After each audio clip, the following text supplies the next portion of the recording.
Good morning बच्चों। वंदे मातरम। आज अपनी जो भूगोल की पुस्तक है उसका नाम है पृथ्वी हमारा आवास। उसका दूसरा पार्ट है ग्लोब, अक्षांश एवं देशांतर। पार्ट का नाम है ग्लोब, अक्षांश एवं देशांतर। यानी ग्लोब, ये देखो आप, ये ग्लोब की स्थिति है, या ये मान लो कि ये ग्लोब है, ये ग्लोब का प्रतिरूप है। तो यानी अपनी जो पृथ्वी है ना, उस पृथ्वी, या ये मानो कि ये पृथ्वी इस ग्लोब के आकार की है। तो सबसे पहले तो ये मानो कि ग्लोब कहते किसे? ग्लोब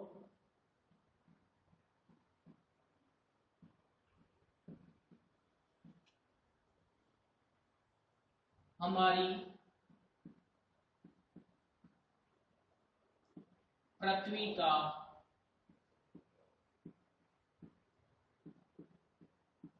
छोटा मॉडल है। मॉडल का मतलब प्रतिकृति, यानी हूबहू उसकी जैसे दिखने वाला। ग्लोब क्या है? ग्लोब हमारी पृथ्वी का एक छोटा मॉडल है, यानी हमारी पृथ्वी कैसी है? इस ग्लोब के जैसी है। यानी हमारी पृथ्वी के जैसे ही क्या है, ये ग्लोब है। क्योंकि पृथ्वी का आकार बड़ा है। हमारे को समझने के लिए भूगोलवेत्ताओं ने किसका निर्माण किया, किसका आविष्कार किया? ग्लोब का आविष्कार किया। ग्लोब में ये देखो आप, ये इस सुई पे टिकी हुई है ग्लोब, ऊपर की सुई और नीचे की सुई। तो इस हिस्से को, इसको क्या बोलते हैं? ये जो नीचे जहां पर पृथ्वी टिकी हुई है, इसको बोलते हैं अक्ष। इसको क्या बोलते हैं? अक्ष।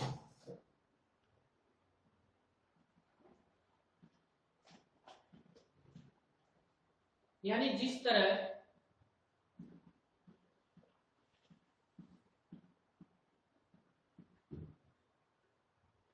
ग्लोब पीवट के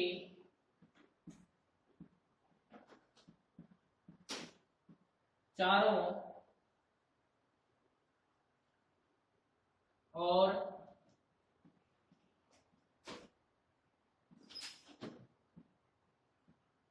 घूमता है, उसी तरह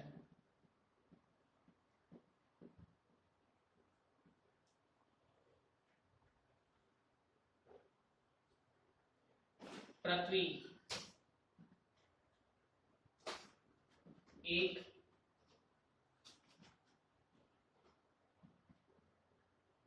काल्पनिक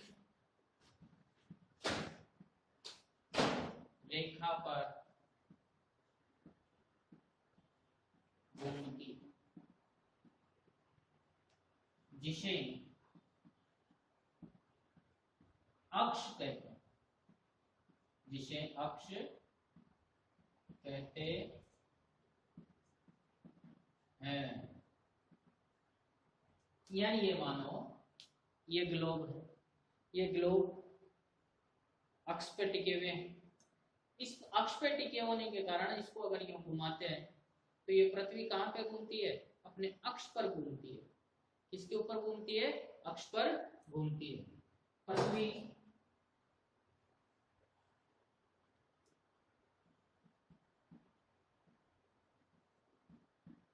का ऊपरी और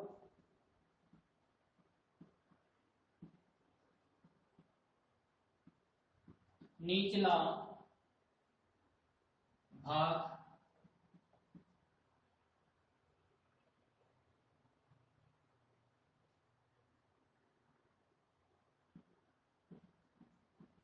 चपटा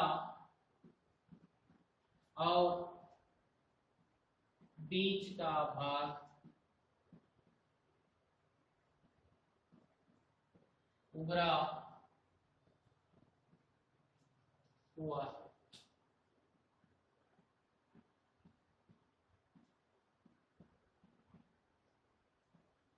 ये देखो, ये जो ऊपर का भाग है, ऊपर का हिस्सा है, जो नीचे का हिस्सा है वो तो क्या है, थोड़ा चपटा है। क्या है, चपटा है। और बीच का हिस्सा क्या है, उभरा हुआ, यानी ऊपर निकला हुआ है। ऊपर के भाग को, ऊपरी भाग को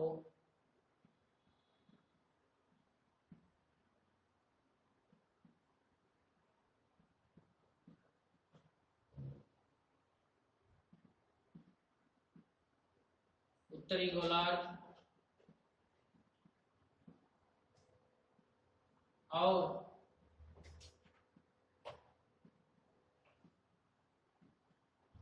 निचले भाग को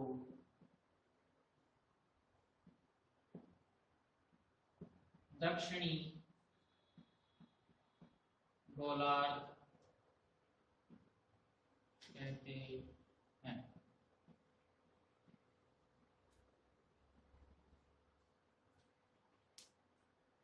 इस पृथ्वी को समझने के लिए, इसकी बनावट को समझने के लिए, अपने को देशों की स्थिति का पता करने के लिए भूगोलवेत्ताओं ने इसके ऊपर एक ठीक बीच में से काल्पनिक रेखा खींची, उसे कहते हैं विषुवत वृत्त।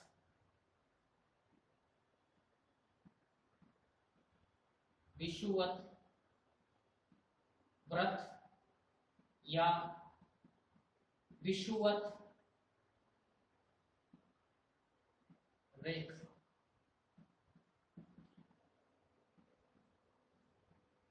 ये विषुवत रेखा क्या है, यह एक काल्पनिक रेखा है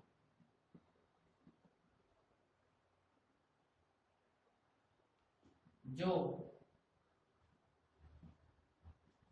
पृथ्वी को दो बराबर भागों में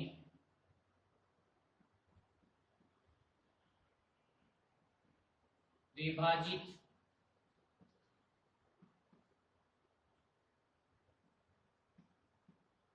करती है। ऊपरी भाग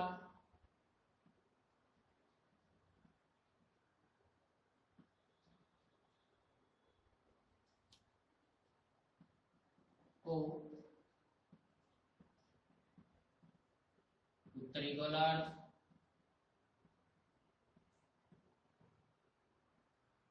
और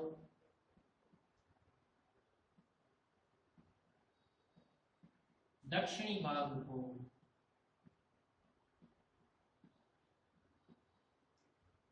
दक्षिणी गोलार्ध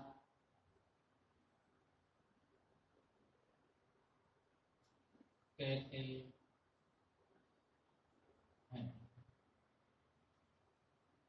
और इसका मान है 0 डिग्री अंश,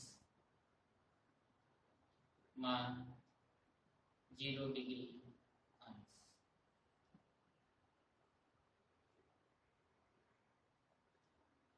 विषुवत वृत्त या विषुवत रेखा यह एक काल्पनिक रेखा है जो पृथ्वी को दो बराबर भागों में विभाजित करती है। काल्पनिक का मतलब कोई ईश्वर के द्वारा, या ये मान लो कि जिसने भी पृथ्वी का निर्माण किया है उसने इस रेखा को नहीं बनाया।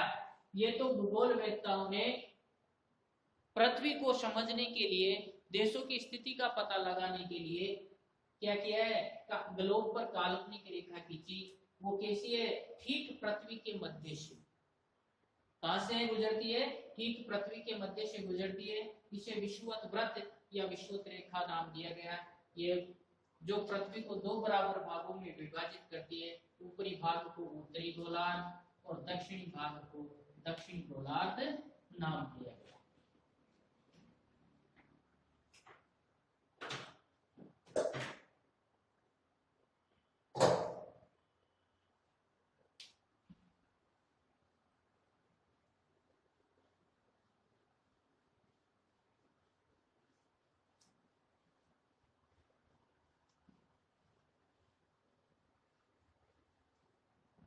यानी ये मानो कि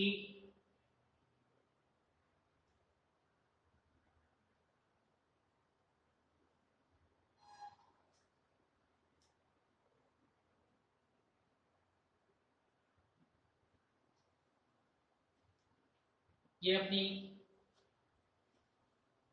पृथ्वी। अब जो विषुवत रेखा है, विषुवत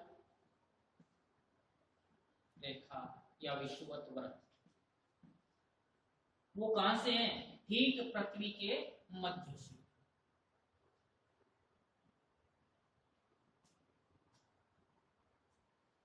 यानी ये अपनी पृथ्वी को दो बराबर हिस्सों में विभाजित करती है और इसका मान है 0 डिग्री अंश। इसके ऊपर का हिस्सा यानी विषुवत व्रत के या विषुवत रेखा के ऊपर के जो भाग है उसे नाम दिया गया उत्तरी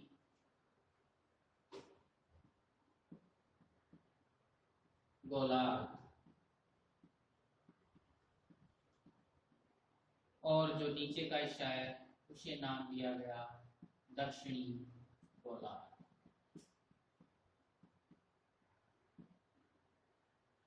अपनी पृथ्वी जो ग्लोब पर या अक्ष पर झुकी हुई है, तो ये मान लो कि ये इसके अक्ष हैं। इस अक्षों के बीच से ये जो रेखा गुजरी हुई है ये है। तो ये जो हिस्सा है यानी ये ऊपर का हिस्सा और ये नीचे का हिस्सा। ऊपर के हिस्से को तो उत्तरी ध्रुव,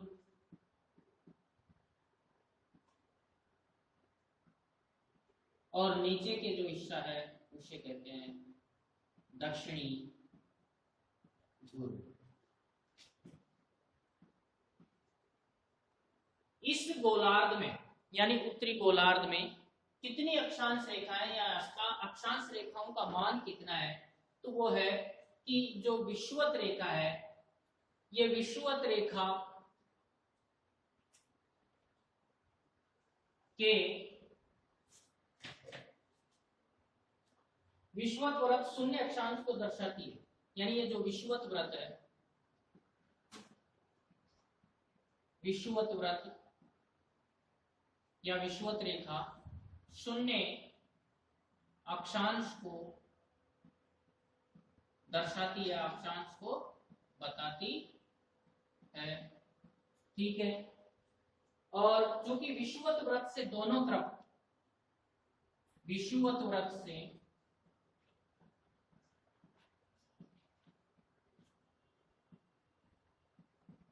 दोनों तरफ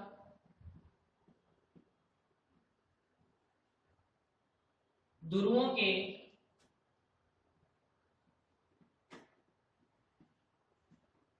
बीच की दूरी पृथ्वी के चारों ओर के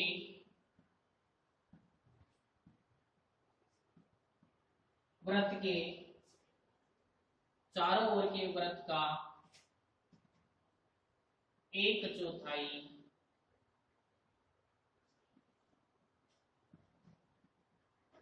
1/4 है। और चारों ओर के व्रत का माप कितना होता है? 360 अंश। चारों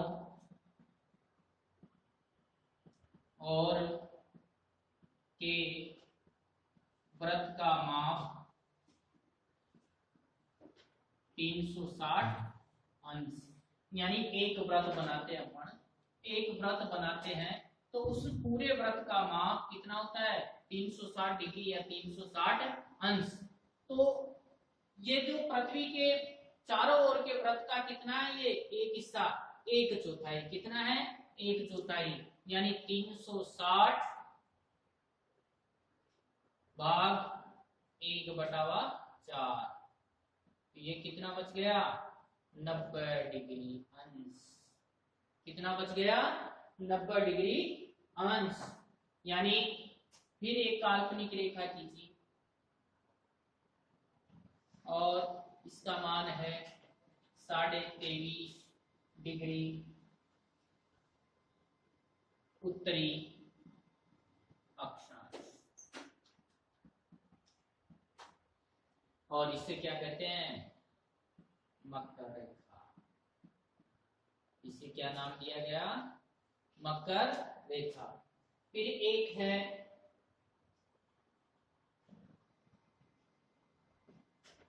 उत्तरी ध्रुव व्रत। उत्तरी ध्रुव व्रत, और इसका मान कितना है? 66.5 डिग्री। अपन ने अभी क्या पढ़ा था? 90 डिग्री अंश। 66.5 और 23.5 दोनों का मान कितना होता है? 90 डिग्री अंश। वैसे का वैसा ही निचला, और नीचे भी वही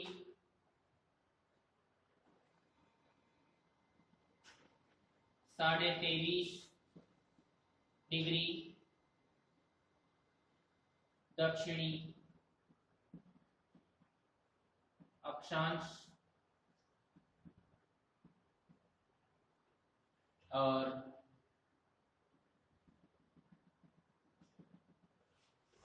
दक्षिणी ध्रुव व्रत। इधर लिख देता हूं मैं नाम, दक्षिणी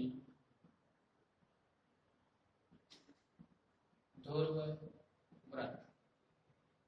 ये भी मान कितना है इसका? 66.5 डिग्री अंश, यानी 66.50। इस दक्षिणी गोलार्ध का भी मान कितना है?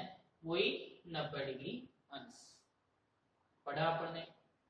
और इसको 23.5 डिग्री को नाम दिया गया है यहाँ पर। इस ऊपर की रेखा का नाम था कर्क रेखा,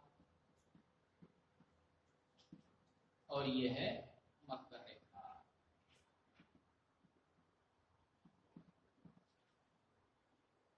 ऊपर की जो रेखा है कर्क रेखा, नीचे की मकर रेखा।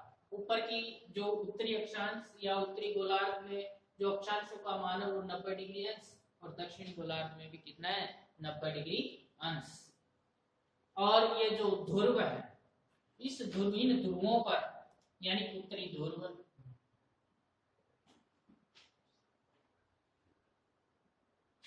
और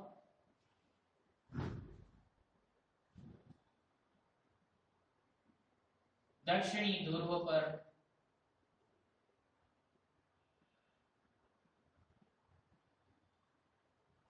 हमेशा